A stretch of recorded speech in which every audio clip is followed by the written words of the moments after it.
Salam alaikum. Oui, on a pu tous voir ce match du Portugal. À la différence de nous, c'est qu'eux, ils ont encore un match de barrage derrière. Malgré le faux pas, ils ont encore la possibilité de se qualifier en Coupe du Monde. Ce qui ne sera pas le cas si nous, la qadar Allah, nous perdons ce match. Faire le nécessaire demain nous permettra d'être en course pour cette finale aller-retour du mois de mars. Donc tout ça passe par évidemment le match de demain, et on connaît toute son importance. Connaissant la maison, j'ai été joueur de l'équipe nationale moi-même, connaissance aussi quand même de mon pays, fait que voilà, j'étais déjà prédisposé à avoir un certain nombre de petits soucis en arrivant ici. Mais voilà, je répète, certains problèmes auraient pu être évités, largement évitables, nous permettant de travailler encore plus sereinement. Que voulez-vous, on va dire, c'est la fonction, je sais pas, c'est la fonction ici, je parle en Algérie. Et j'avais été largement averti. On fait avec, le plus important, on regarde vers l'avant à ce niveau et continue à progresser. Voilà l'objectif, et c'est largement dans la balance, ça pèse largement plus que les problèmes que tu viens de citer. Salam alaikum, coach Mouad Melody, Radio Al-Bahja.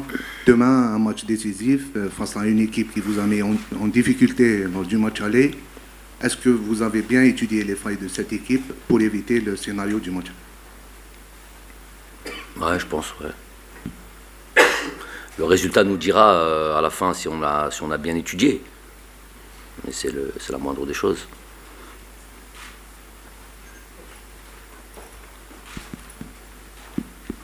Bonjour coach, je voudrais vous poser une question donc, sur cette équipe qui paraît amoindrie parce qu'il y a eu beaucoup de blessés, de suspendus, etc. Ce ne sera pas la même que vous allez rencontrer, et elle n'a fait que match nul face au Niger que vous aviez rencontré il y a peu. Est-ce que vous pouvez faire un parallèle entre le style du Niger et celui du Burkina Faso? Comme ça nous permettra de savoir comment vous appréhendez ce match. Deux styles complètement différents. Vraiment complètement différents. Une équipe du Niger qui, déjà sur l'organisation tactique, c'est une équipe du Niger jouait avec une défense à 5, vraiment une défense à 5, un bloc bas, densité de joueurs, et utiliser les contre-attaques. Cette équipe du Burkina Faso, et c'est la seule fois où je vais vous parler techniquement avant ce match-là de cette équipe du Burkina Faso, si vous le permettez. Cette équipe du Burkina Faso, c'est une équipe qui joue à 4 derrière, qui a toujours l'idée de ressortir le ballon de derrière, de construire. Donc déjà, c'est deux styles complètement différents. Donc, et comme vous l'avez dit, on appréhende, et puis on joue contre ce genre d'équipe avec des directives tactiques qui sont différentes. Parce que la philosophie n'est pas la même, parce que l'organisation tactique n'est pas la même. Ça doit être pris en considération sur comment entamer ce match-là. Ensuite, ce que j'ai envie de dire, c'est que chaque match a sa vérité. Donc, ce qu'ils ont pu produire contre le Niger, à la limite, nous importe dans le sens où on étudie à chaque fois. Mais le match qu'ils joueront contre nous est un match qui sera d'une toute autre, je sais pas, j'ai envie de dire importance. Ils savent que voilà, il faut gagner ce match-là. Donc, ils ont absolument gagné ce match-là. Même en ayant gagné le match au Niger, la donne n'aura pas changé énormément. Juste une défaite aurait pu vraiment les mettre. Une défaite, c'était quasi terminé pour eux. Mais voilà, même un match nul, une victoire, c'est plus ou moins le même résultat. Ils ont l'obligation de gagner contre nous. Donc Chaque match a sa vérité. Ils savent très bien que demain, pour pouvoir espérer jouer ce match du barrage du mois de mars, ils devront gagner ici à Tchakar. Bonjour coach. Amel Faghar, Qanat al-Bilad. Coach, par rapport à hier, on va vu inspecter la pelouse de Tchakar. Déjà, comment vous l'avez trouvé par rapport au match de demain? Et une deuxième question concerne l'Algérie, la meilleure attaque dans ces qualifications avec 23 buts. On peut dire que c'est un motif de satisfaction pour vous, surtout avant le match de demain, Inch'Allah. Merci. Ouais, je n'ai pas inspecté. On s'est entraîné hier sur la pelouse. Je suis arrivé un petit peu en avance. On était évidemment, on ne va pas le cacher, on était évidemment pressé de voir dans quel état elle était. J'en avais eu évidemment j'avais déjà eu des informations, donc le constater par moi-même. Donc si vous voulez dire un mot, elle est évidemment beaucoup mieux que les deux dates précédentes. Mais j'ai envie de dire que c'était pas très difficile. Voilà, mais sinon elle est beaucoup plus praticable, beaucoup plus propice au football que l'on veut jouer. Ça c'est la première chose par rapport à Tchakar. Et oui, c'est toujours important. J'étais un joueur offensif, moi, c'est toujours important de marquer des buts. On peut pas avoir été. J'étais pas défenseur dans ma carrière, donc j'aime marquer des buts, j'aime avoir le ballon, j'aime que tout le monde puisse, voilà, le spectateur, le téléspectateur, le joueur lui-même, il joue au football pour marquer des buts, pas pour tacler et défendre tout un match et tout ça. Donc l'objectif c'est de marquer des buts. Donc si on en marque beaucoup, bien évidemment ça me satisfait, ça satisfait les joueurs, ça satisfait tout le monde. Maintenant voilà, c'est toujours la même idée, la même chose, c'est la recherche de l'équilibre, marquer des buts, en encaisser peu. Voilà ce qui t'amène loin. صباح الخير خوش، السلام عليكم. كموش هشام، ماميرا نيوز.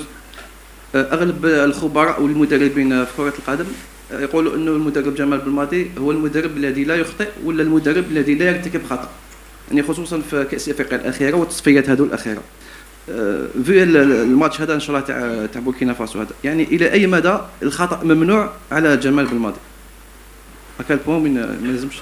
Pas bien compris la question. Jusqu'à quelle limite tu t'attends à lâcher comme ça? À quoi? Parle de la limite. La limite de quoi? De tes compétences par rapport à une défaite. مش عارف انا. اول شيء ما رانيش وحدي، انا عندي الطاقم الفني معايا، وديما نقولها لكم، عندنا اللاعبين هما المسؤولين الاولين، هما اللي يلعبوا، هما اللي عندهم امكانيات، هما اللي عندهم ceux qui ont le talent, ceux qui ont la qualité. Sans les joueurs on fait rien du tout. Il faut déjà rendre à César ce qui appartient à César. On connaît notre métier, comme beaucoup d'entraîneurs. On connaît notre métier, on s'applique à faire le mieux, du mieux qu'on peut.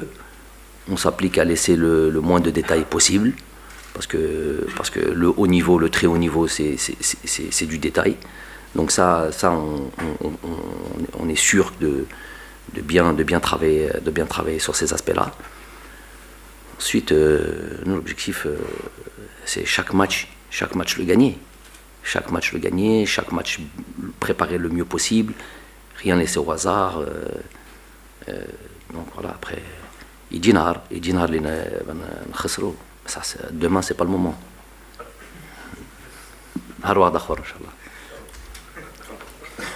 Bonjour coach, c'est Fatah Abada de Canal Algérie. Alors coach, voilà, on y est. Beaucoup de choses ont été dites à propos de ce match.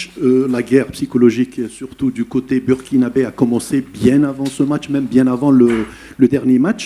Et on peut s'attendre à certains comportements, à certaines choses faites de l'autre côté et tout. Selon vous, quelles seraient les clés de ce match et dans quel état d'esprit vous mettrez les joueurs? C'est-à-dire, qu'est-ce que vous devez leur dire en dehors du volet technique, bien sûr? Leur dire que c'est un match qui leur permettront de s'approcher de cette phase finale de Coupe du Monde au Qatar. Qu'on ne perde jamais cet objectif-là. Après, ils font ce qu'ils ont envie de faire, ils disent ce qu'ils ont envie de dire. À la limite, c'est pas mon problème. Après, il y a le carré vert, c'est là où tout se passe, c'est là le plus important.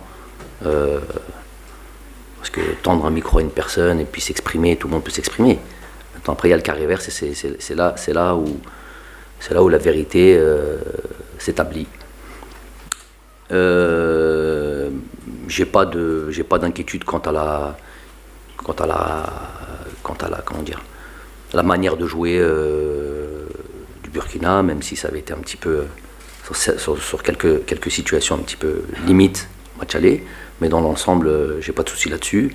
Qu'ils aient envie de gagner, évidemment, c'est haram, ça y a même pas de, c'est même idiot de le préciser. Et après, il y a un arbitre.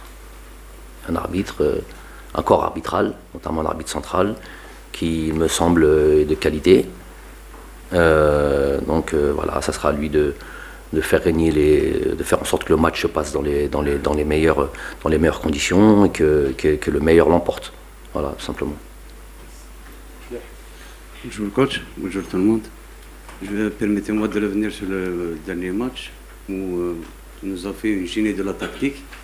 De parler, on a remarqué que vous avez fait jouer 4 joueurs dans des postes inhabituels, tels que Zorgan, Admounas, Ferroli à la sortie de Zorgan et Barrahma.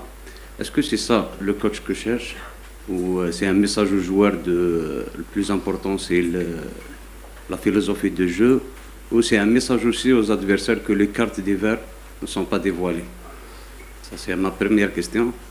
Deuxième question, c'est par rapport aux statistiques. Vous avez fait convoquer 35 joueurs dans les éliminatoires, 32 joueurs ont joué, ont participé dans des matchs. Il y avait un petit souci peut-être pour vous, est-ce que c'est un souci?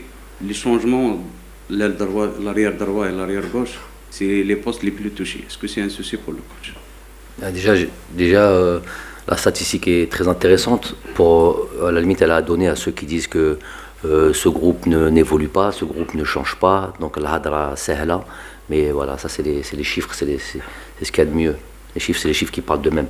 Donc que ceux qui pensent qu'on est... et même les gardiens ont changé, que ceux qui pensent qu'on est dans un immobilisme comme ça, parce qu'ils voient Riyad Mahrez à tous les gros groupements, donc peut-être il faudrait que je change aussi Riyad.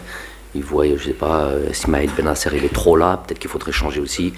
Donc, c'est les vrais statistiques. On est l'équipe en Afrique, je vous l'ai dit, je ne connaissais pas les chiffres exacts comme ça. On est une équipe en Afrique sur laquelle il y a le plus d'évolution dans le 11 de départ. Quasiment toutes les équipes, même quand elles sont qualifiées, elles jouent avec le même 11. Je suis ça attentivement. Je suis quasi certain, peut-être 3-4 joueurs où on peut deviner. Je suis quasi certain que peut-être l'entraîneur de demain, je vais en parler une fois et une dernière fois de lui, parce que c'est pas ça qui est le plus intéressant, mais quasi certain qu'il ne sait pas l'équipe qui va démarrer le match. Moi je sais l'équipe qui va démarrer, son équipe à lui. Donc ça c'est intéressant, et c'est ça qui permet que le groupe, c'est pas juste avec mes belles paroles, c'est pas avec je veux un esprit de groupe, coûte que coûte, talab, ma talab, ça va un moment, ça va juste un moment. Il faut que le joueur se sente concerné, et c'est un joueur, c'est un compétiteur. S'il est en équipe nationale, c'est qu'il fait partie d'une élite. S'il fait partie d'une élite, c'est que c'est un joueur important dans son club, généralement. Donc quand il arrive en équipe nationale, il veut jouer aussi. Donc certes, il doit respecter les décisions du coach, certes, il doit respecter le truc, mais à un moment donné, c'est lassant. Donc chaque joueur se doit se sentir concerné. Donc ce qui fait et c'est comme ça que le groupe vit bien, parce que tout le monde se sent important, tout le monde sent qu'il peut apporter sa pierre à l'édifice, même si un poste, 2 postes, 3, 4 postes, et on sent il y a une évidence des fois. Et ce joueur-là a fait le travail, ce joueur-là, comme je disais, a validé sa sélection, a validé son 11 de départ en étant performant. Donc, effectivement, il est difficile de prendre sa place. Mais il y aura pas que il y aura des situations où il y aura la possibilité de jouer, donc montrer lui aussi ses qualités, se rapprocher, peut-être même le dépasser. C'est arrivé. Il y avait des joueurs qui avaient un statut, d'autres ont joué à un certain moment, ont pris finalement dépassé. C'est la loi c'est la loi de la compétition, tout simplement, compétition interne, qui est importante, toujours avec des limites bien cadrées, tout ça. Ça, c'est pour répondre à la deuxième question. La première question, c'était la polyvalence des joueurs. Moi, je ne sais pas si c'est tu as dit du génie tactique ou je ne sais pas quoi. C'est des joueurs qui ont des caractéristiques pour jouer à ces postes-là. Il y a des joueurs, un Saïd Ben Rahma par exemple, qui peut jouer derrière l'attaquant, joue beaucoup derrière l'attaquant avec son club ces derniers temps.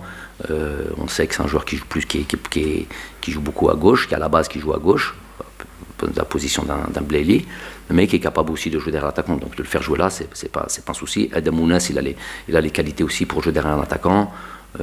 Puis ça reste des postes offensifs, quoi. Je ne fais pas passer un joueur offensif, le faire passer, je sais pas moi, défenseur central. Je les mets toujours plus ou moins dans la zone dans laquelle ils peuvent s'exprimer, avec les caractéristiques qu'ils peuvent avoir. Sofiane Fegouli a déjà joué à ce poste-là. Je dirais même, je ne suis pas si sûr exactement, mais en tout cas dans les catégories de jeunes, il a déjà joué à ce poste-là. Donc il est capable, il est intelligent tactiquement, il a du volume, il a une expérience, donc il est tranquille. Il peut jouer un petit peu plus bas si on fait appel à lui. Mère Sofiane, tellement bon tactiquement qu'il peut jouer à beaucoup de postes. Donc c'est bien de toute manière d'avoir des joueurs qui peuvent jouer à plusieurs postes. Ça règle pas mal d'ennuis si on en a. Ouais, non. Déjà, il ne faut pas installer des joueurs comme ça. Par exemple, je ne sais pas moi, Attal, ça fait très très longtemps qu'il ne joue pas à Youssef. On connaît tous ses qualités. Quand il est à son top niveau, quand on a ce top niveau, ce qui est mesquine n'a pas été depuis très longtemps. Très longtemps. Il y a comme ça une petite lumière comme ça. Notamment, là, on sait tous, là, quand il y a 2 semaines, quand il est rentré contre Lyon, il a fait basculer un match, il nous a montré le temps d'un moment ses vraies qualités, mais sur de la durée, sur de la constance, ça fait longtemps qu'il n'a pas encore retrouvé la plénitude de ses moyens physiques pour pouvoir justement exprimer tout son potentiel. Mais entre-temps, on a fait beaucoup de matchs, on a malheureusement beaucoup de matchs sans lui, ne serait-ce qu'à la CAN, à partir du quart, blessure au quart, demi-finale. Après beaucoup de matchs sans lui. Donc on les a trouvés, les solutions pour rester comme ça invaincu et puis rester toujours performant. Donc il y a Reda Hlemia, il y a Hussein Ben Ayada. À eux de s'affirmer. C'est à eux de s'affirmer, me disait Fan. C'est à eux de s'affirmer, c'est à eux de montrer qu'il faut prendre les postes. Il ne faut pas avoir de... Voilà, c'est des vraies situations où tu dois prendre le poste. Après, du côté de Rami, il y a Mohamed Fares qui n'était pas là, il y a Abdelawi qui a joué, il y a d'autres joueurs qu'on observe. Ça fait partie du boulot. À nous de trouver des solutions. On ne se plaint pas, on cherche et on fait en sorte que l'équipe ait le moins de failles possible.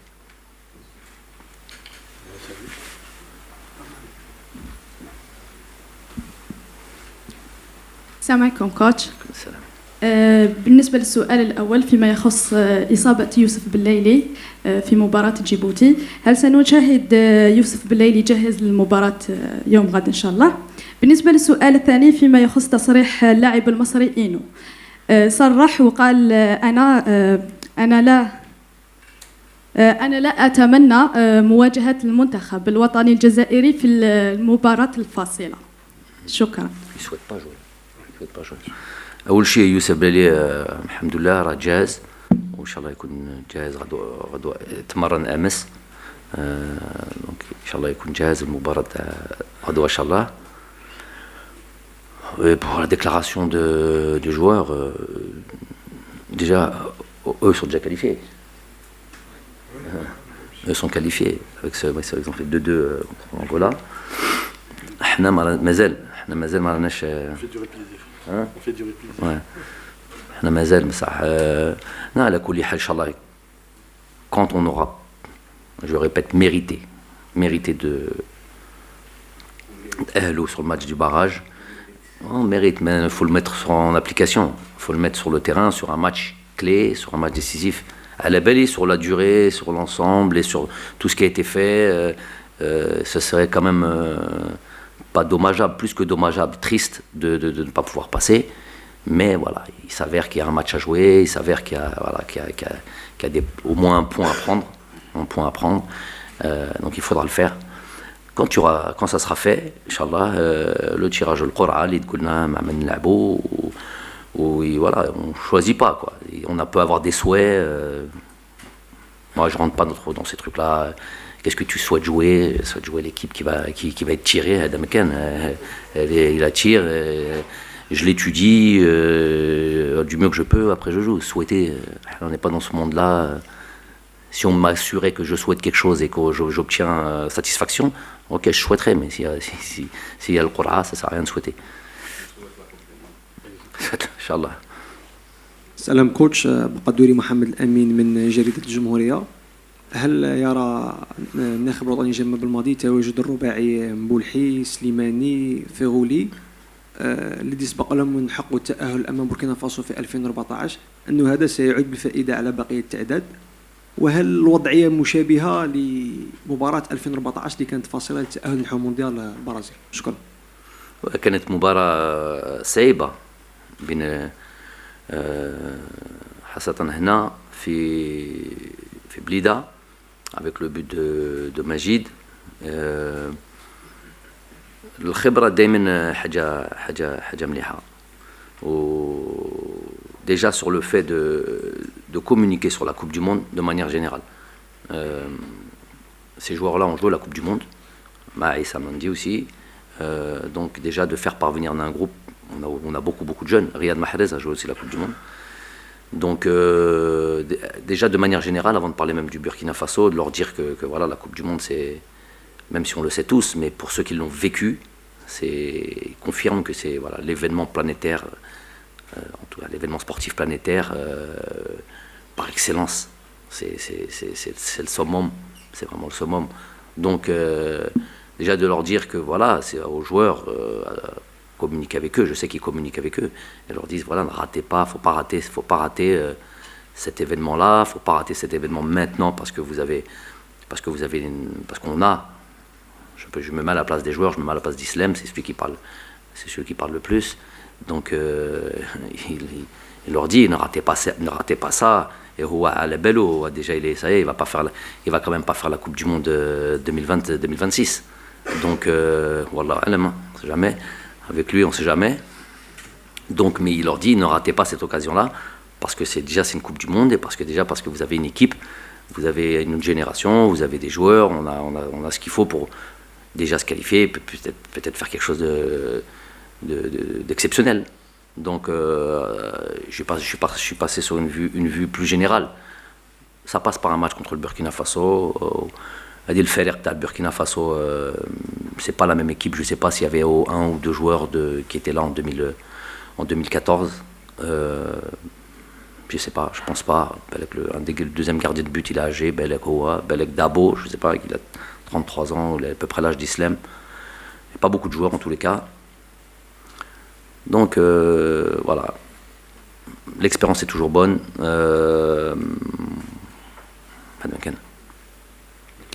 Bonjour coach, Sofiane Belkber, Al TV. Le fait d'affronter. C'est quoi l'équipe? Simple question, coach.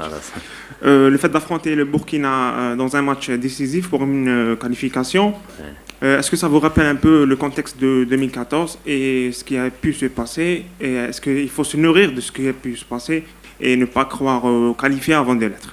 Merci, coach. Il me semble que c'est la même question que celle-là. J'ai répondu à ça. Oui, j'ai dit évidemment, c'est de l'expérience. L'expérience est toujours enrichissante.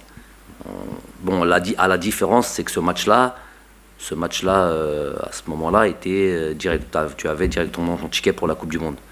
Chose que pour celui-là, non, il y aurait encore cette double confrontation et ce match du barrage au mois de mars. C'est la seule différence. Mais dans l'idée et dans l'aspect de match décisif, oui, ça rappelle des choses. Et puis c'est dans le même stade, c'est à Tchaker. Donc effectivement, l'expérience est bonne pour ce qui nous attend demain.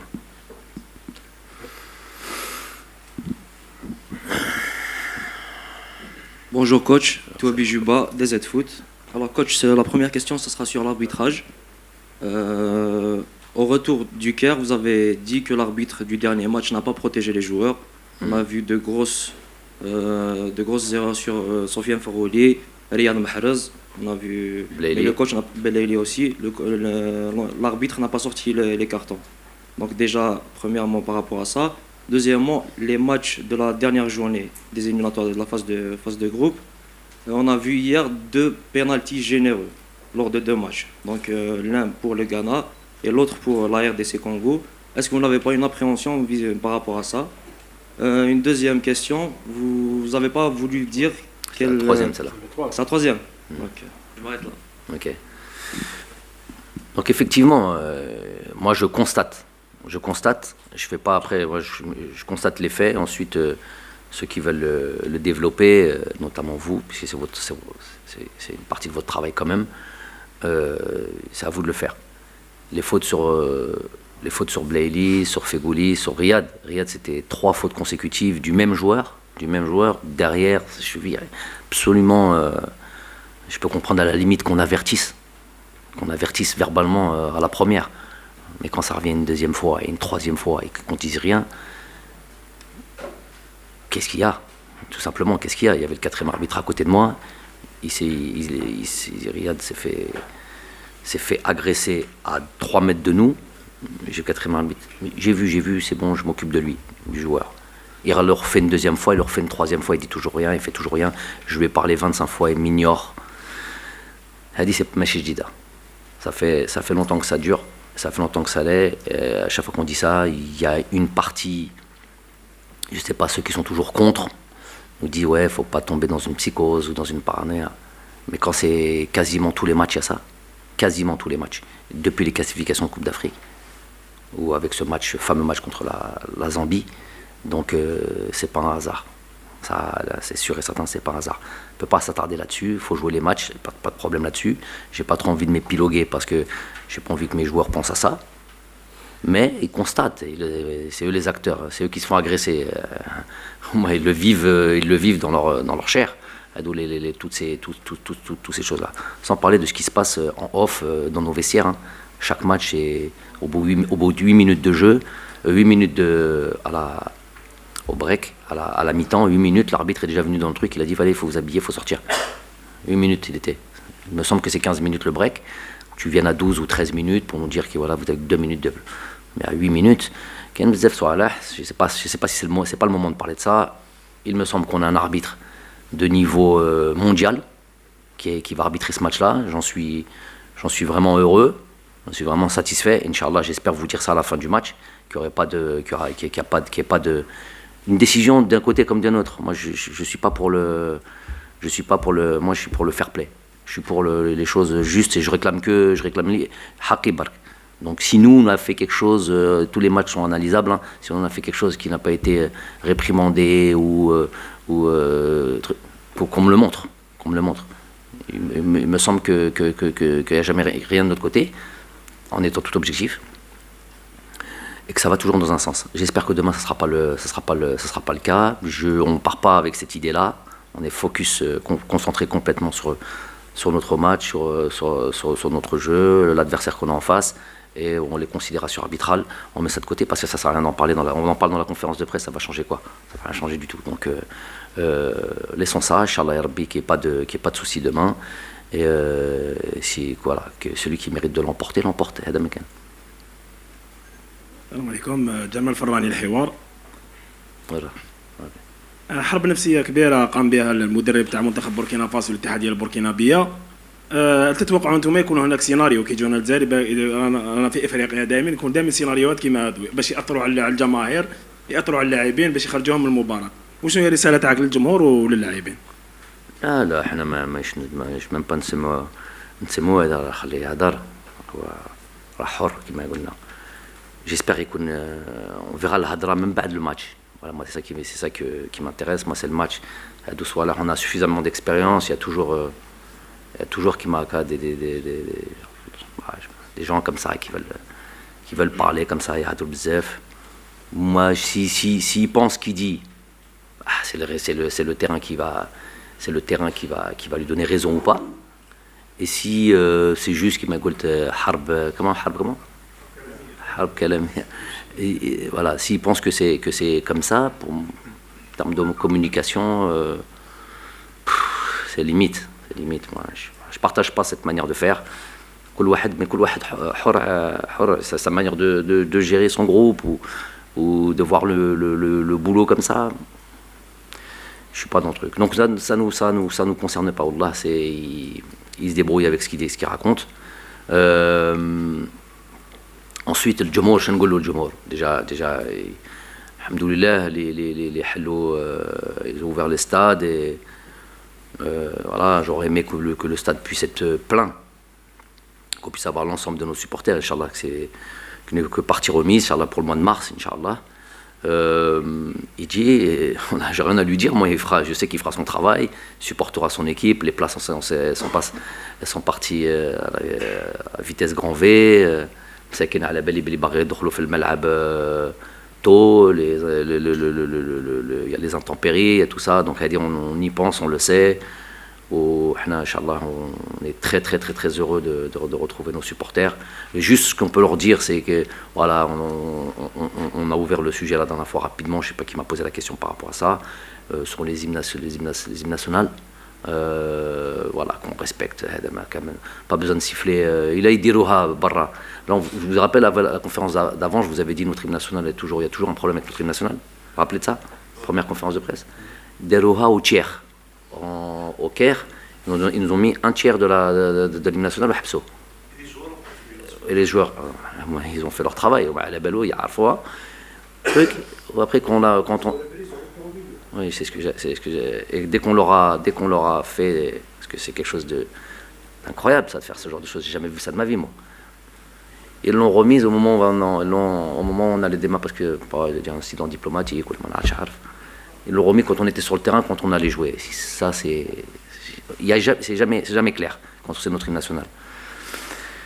Nous, on ne joue pas ce jeu-là parce que nous, on respecte le Buldan, on respecte les pays, pas de problème là-dessus. Donc, moi, c'est un truc à leur dire. Il n'y a pas besoin de siffler. Il y a d'autres manières d'encourager notre équipe. Ils ne sifflent pas l'équipe, leur hymne national, et ils encouragent leur équipe. Salam alaikum, coach. Maher Mezahid, de la part de FIFA Plus. Coach, on a beaucoup parlé des résultats de l'équipe nationale, bien sûr les 32 matchs invaincus. C'est quelque chose un peu différent. Quand un Algérien ou une Algérienne regarde votre équipe jouer, quel message, quelle valeur vous voulez faire passer à travers cette équipe? Est-ce que c'est la courage, solidarité, de la beauté? Qu'est-ce que l'équipe de Belmadi transmet au peuple algérien quand il joue? Déjà, ce que tu viens de dire, hein. Le courage, le don de soi, repousser ses limites, l'ambition, l'espoir, croire voilà, que rien n'est impossible. On est bien placé pour le dire aujourd'hui. Hein. Fut un temps où là, c'est facile maintenant de dire ça. Fut un temps, c'était pas ça. Quand on arrivait, il y avait des espoirs. Hein. On va pas revenir sur le passé, mais ça, c'est difficile ces mots. Ils n'existaient pas ces mots-là. Donc voilà, c'est justement à l'origine, on a voulu croire en ça, nous. On a voulu croire en tous ces éléments-là. Le travail, l'abnégation, l'endurance, tout ça, qui nous a amené aujourd'hui à ce qu'on est. Si on n'était pas dans cet état d'esprit, rien n'aurait été possible. Donc, alhamdoulilah, s'ils peuvent se reconnaître au moins dans ça. Non, attention, hein, nous on est des sportifs, on est dans le football, c'est le sport numéro 1, on sait qu'il est très apprécié. Dans tous les pays, le football est le sport quasiment numéro 1. Donc nous, dans le domaine dans lequel on essaye d'exceller, on essaie d'être les meilleurs là-dessus. essayer d'être les meilleurs là-dessus. Après, je sais qu'il y a beaucoup d'autres éléments beaucoup d'autres préoccupations chez le citoyen, chez l'autre, sur lesquelles on ne peut pas agir. On peut agir sur cet aspect-là. On essaie de faire au mieux, que notre équipe soit représentative. C'est très, très important ce que tu dis là, parce que moi, c'est ce que je voulais. Dès le départ, je voulais que vraiment cette équipe d'Algérie représente l'Algérien. Voilà, représente l'Algérien avec tout ce que l'on connaît de notre Algérie, voilà, sur nos us et coutumes, nos mœurs, nos trucs, à travers le sport et à travers le football en particulier. Salam alaikum, coach. Ma question concerne votre futur à l'équipe nationale. Mon futur il est demain soir, Inch'Allah, jusqu'à demain soir. Inch'Allah. Joachim Löw va diriger l'Allemagne pendant 14 ans. Joachim Löw diriger l'Allemagne pendant 14 ans. Il est en Allemagne, tout est carré, tout est clean, tout est nickel, il peut rester 35 ans. Ici, va-t-il répéter l'expérience? Je me revois, c'est la petit moment d'humour, je revois certaines images à mon arrivée. Moi et mon staff, on n'était pas comme ça, hein. Physiquement on n'était pas comme ça. Hein. Donc en 3 ans, on a pris de l'âge, ou kberna, ou donc c'est pour finir à l'hospice. Dans la jaza, tout ça là, non, c'est pas pour moi. Non, j'ai compris ta question. Wallah, j'ai pas envie de faire des plans sur la comète. On a déjà un très très beau challenge qui nous attend. Se qualifier à une Coupe du Monde, il y aura encore et donc ça passe déjà par demain. Demain, vraiment beaucoup de signification ce match-là. Puis après il y a une CAN, après il y a le match de barrage, il y a une Coupe du Monde, largement le temps de penser. Je suis pas du tout dans cette histoire j'ai signé mon contrat en 5 minutes. Amin Labdi était là, témoin. C'est vraiment mon contrat en 5 minutes, le premier contrat, donc c'est pas sur l'aspect. Apparemment, il y a le président qui a dit ça se réglera en 5 minutes. Donc il s'est basé il y a 3 ans, 5 minutes. Donc moi c'est 5 minutes. Pas de problème, mais je veux dire ça sera pas le souci. Je sais pas moi, ce sera pas un problème de. Les détails du contrat ne seront pas un problème. C'est pas ça le truc. Moi c'est plus sur le. Voilà, ça sera plus sur le qu'est-ce qu'on est capable. Moi déjà le premier, qu'est-ce que je suis capable d'apporter de plus. Est-ce que j'ai encore voilà, la force, l'énergie de convaincre, d'aller plus haut, d'aller truc. Il est usant le métier. Et voilà, il y a des cycles aussi, il y a des choses comme ça. Peut-être que voilà, les joueurs veulent entendre un autre discours, une autre manière de travailler. Ça faut le savoir. Donc, il nous reste encore un peu de temps. On va profiter du temps qu'on a et on aura le temps de réfléchir par rapport à ça.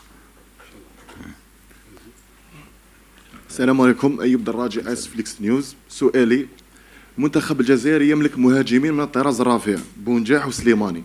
سليماني قوي في الكرات العالية والتمركز الصحيح وقاتل أمام المرمى، وأهم حاجة أنه حاسم في المباريات المصيرية. هل سنشاهد ثنائية سليماني بونجاح في مباراة الغد؟ هذا السؤال الأول. عندي السؤال الثاني قريبا عكس السؤال الأول. كما يعلم الجميع أن التشكيلة الوطنية تمتلك فرضيات عالية خاصة في الهجوم. Deuxième question, ما سمحتهاش، اسمح لي. السؤال الثاني: كما يعلم الجميع أن التشكيلة الوطنية تمتلك فرضيات عالية في الهجوم. هل من الممكن في المستقبل أن نشاهد المنتخب الوطني يلعب بدون مهاجم صريح، أي الاعتماد على مهاجم وهمي مع السرعة في الحركة وتبادل المراكز؟ نستغنى في المستقبل نستغنى على المهاجم الصريح. Il faut embaucher Pep Guardiola. Ça serait une bonne chose, hein, mais il faudra préparer un beau budget pour ça, parce que ce ne sera pas simple. Non, pour la première question, c'était quoi par rapport à Islam et Bardad. Première question. Ouais, c'est vrai. Ouais. Est-ce qu'ils vont jouer demain? Radoua. Il est là pour Radoua.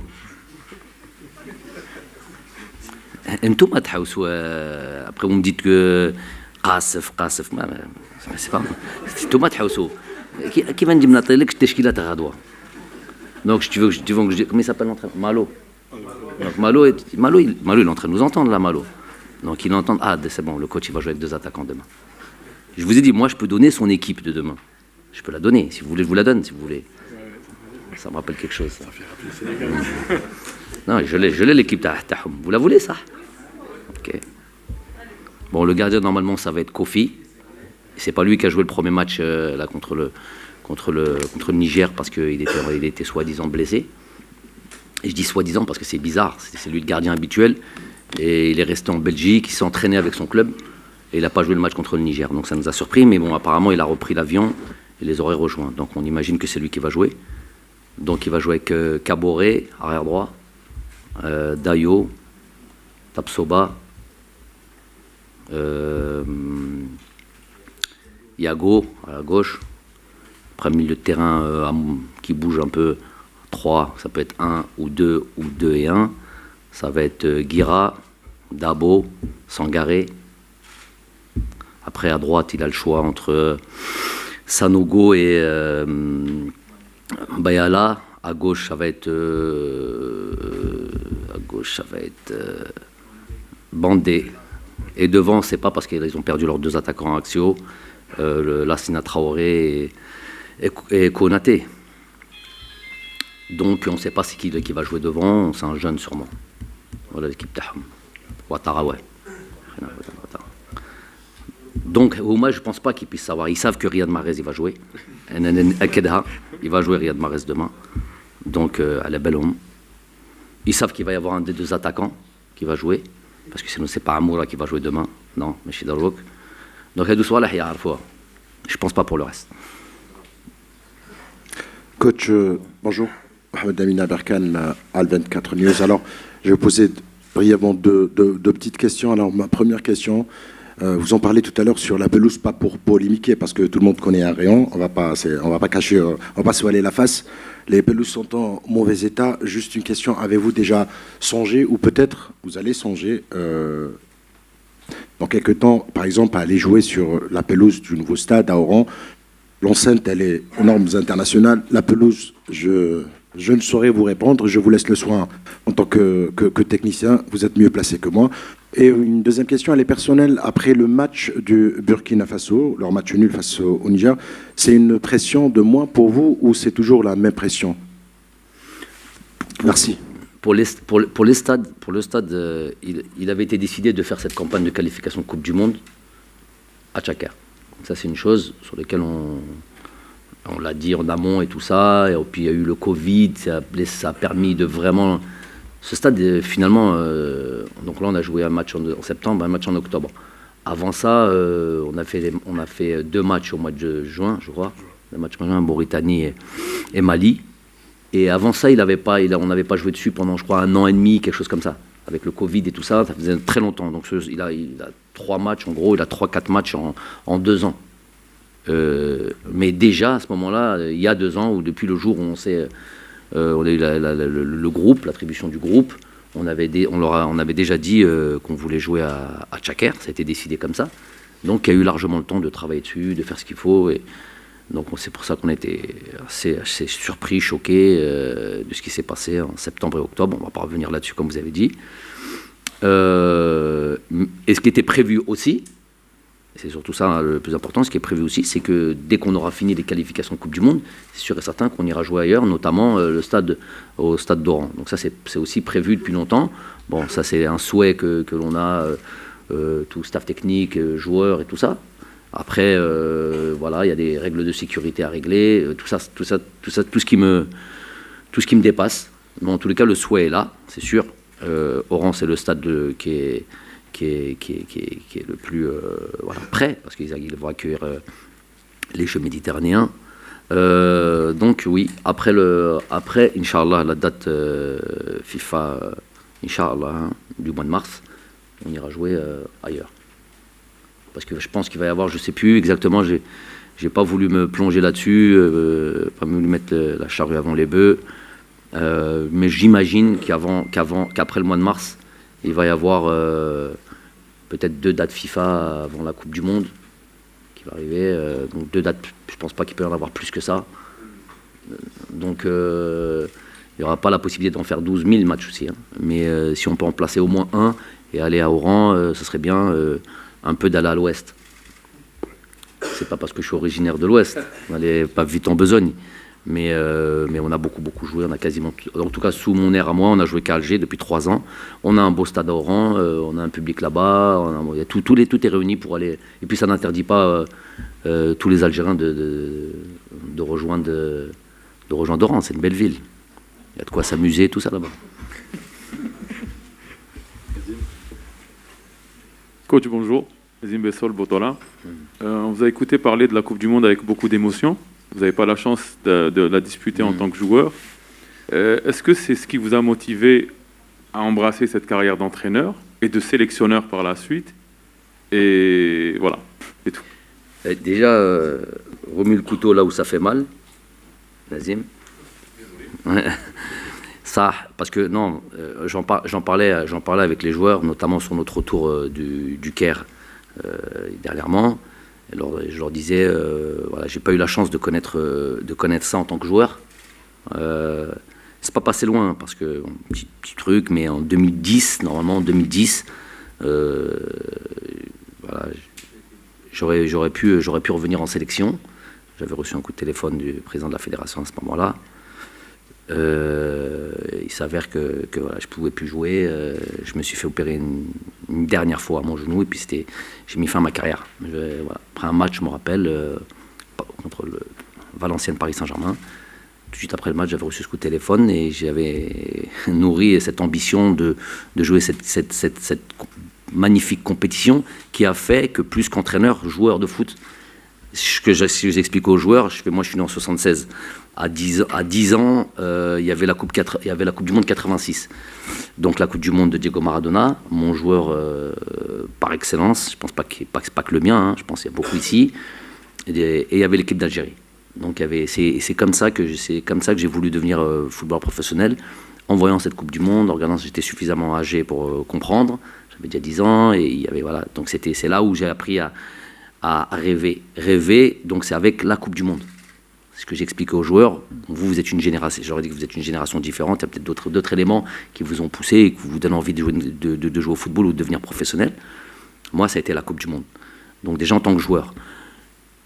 Il s'avère que, bon, j'ai pas pu évidemment la faire, c'est que je le méritais sûrement pas. Il s'avère que maintenant, on a la possibilité... en gros, quand j'ai signé avec l'équipe nationale, on a pris nos fonctions au Qatar avec Aziz en 2010. En 2010.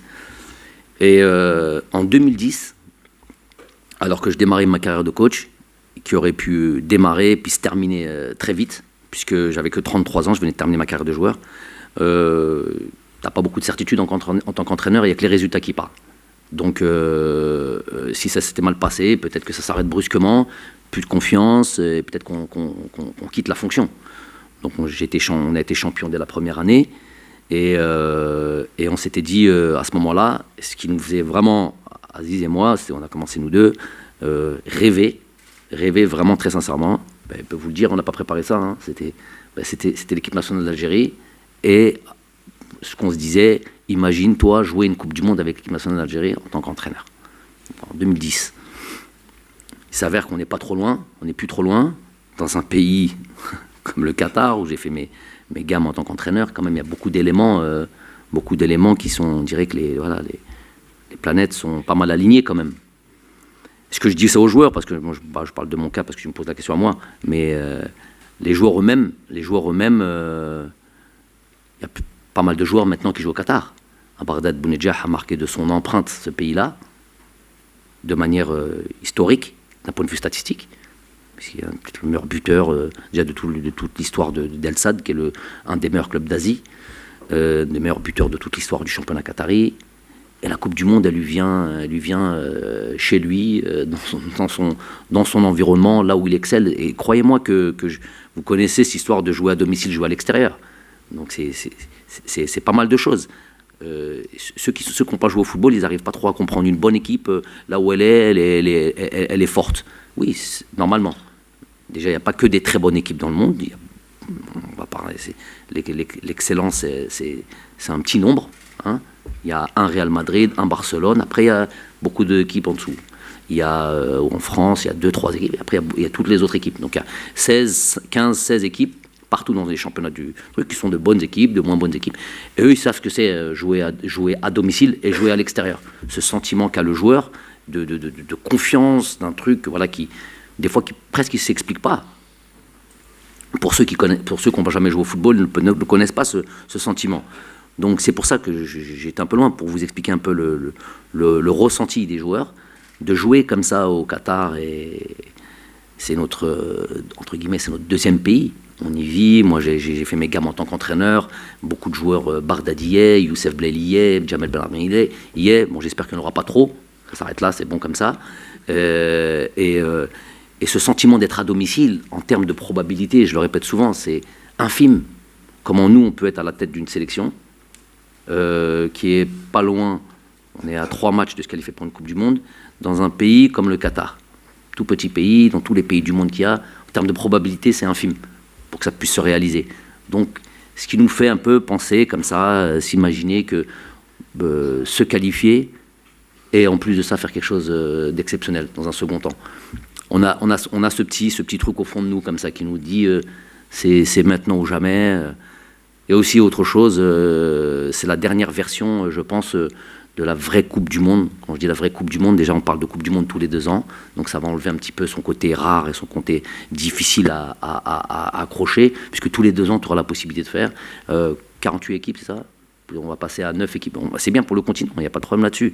Mais voilà, il y a un truc, quand un truc qui est rare et difficile à accrocher, difficile à prendre, ça donne un peu plus de charme quand tu as l'aboutissement au bout. Donc c'est la dernière version comme ça. C'est ce que j'explique aux joueurs aussi. Hein. Tout ce que je vous dis, je leur ai dit. La dernière version comme ça, ne ratez pas ça. C'est la vraie Coupe du Monde, celle qui fait rêver, celle qui truc. Je dis pas que les autres Coupes du Monde ne feront pas rêver, mais une Coupe du Monde tous les 2 ans, ça, j'imagine que ça enlèvera un petit peu de charme. Voilà. J'ai répondu. السلام عليكم كوتش. Il reste 2 minutes. Comme ça. زهرة ريان جريدة المغرب الأوسط ينفو مغرب. مباراة حاسمة ومصيرية راح تكون فوق أرضية ميداننا وبحضور جماهيرنا. ظروف استثنائية قد يعني راح تشهدها المباراة، ربما راح تكون كاينة تدخلات خشنة على اللاعبين، ربما راح تكون هناك هفوات تحكيمية كالمعتاد. ما هو دورك كناخب وطني في مثل هذه المباريات ورسالتك للاعبين قبل المباراة لتفادي هذه الظروف في ظل هذه المباريات الصعبة؟ شكرا. Je pense que déjà on a répondu à cette question-là, بس معليش نعاود لك. كما قلنا احنا عندنا هدف هو qualification pour le prochain tour match de barrage. Donc حنا نركزوا على المباراة وعلى اللعب وعلى notre tactique, notre plan de jeu. وحاجة أخرى كاين الحاكم كاين voilà. ما نخرجوش من هذاك l'objectif principal qui est la qualification. Le reste, c'est d'autres considérations que déjà qu'on ne maîtrise pas. Déjà, on va vers ce qu'on peut maîtriser. Ce qu'on peut maîtriser, c'est notre philosophie, notre plan de jeu, notre stratégie, notre mise en place tactique. Ça, on maîtrise. Le طموح تاعنا والحماس تاعنا وهذا ça c'est des choses qu'on maîtrise. Après على الجمهور قلتي كلمه على الجمهور il va pousser يبغى يعاوننا, ça c'est sûr. Le 12e homme, on ne les appelle pas le 12e homme pour rien. والباقي باش على يدنا الحاكم ان شاء الله كما قلنا هضرنا ديجا 3 على الحاكم ان شاء الله يا ربي يكون في المستوى وان شاء الله تكون نتيجه ايجابيه.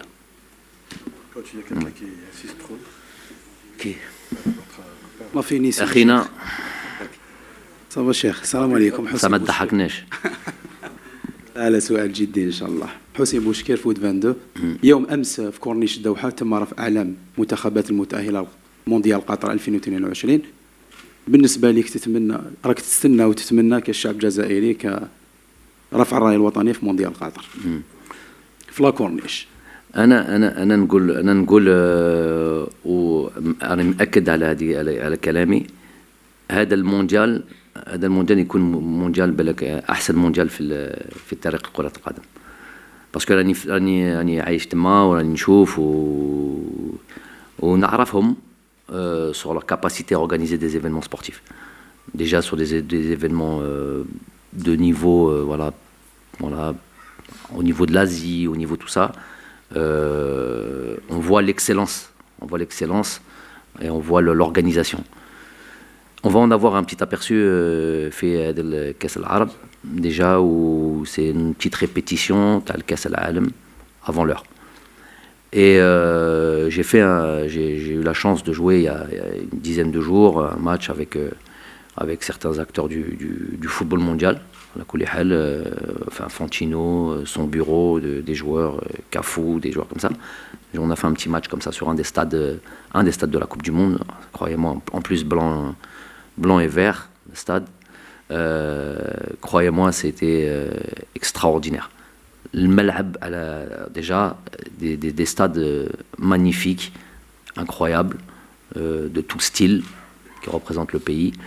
Les infrastructures, la qualité d'accueil, la qualité de vie, la température qui va être une température tout simplement magnifique, puisque c'est une température à faire 20 degrés dans la journée, un peu plus frais le soir. Non, vraiment, je parle de ça avec vraiment beaucoup d'objectivité. Ça va être une Coupe du Monde extraordinaire, inoubliable, je suis sûr. La possibilité, il y aura 3 matchs par jour. Donc 3 matchs par jour, la possibilité même de voir les 3 matchs, puisqu'on peut arriver d'une extrême à une autre dans ce pays en 20 minutes de métro, à le métro. Voilà, juste une chose, il faut y être absolument et voir Cha'abna, comme tu as dit, sur la corniche de Doha. Et je sais qu'ils passeront un moment extraordinaire. Avant ça, il y a une grosse bataille demain. Et avant de se mettre à rêver, une grosse bataille demain qui nous attend. Inch'Allah, une grosse bataille au mois de mars. Et puis si on l'aura mérité, Inch'Allah, on se retrouvera là-bas. C'est bon? Merci, salam alaikum.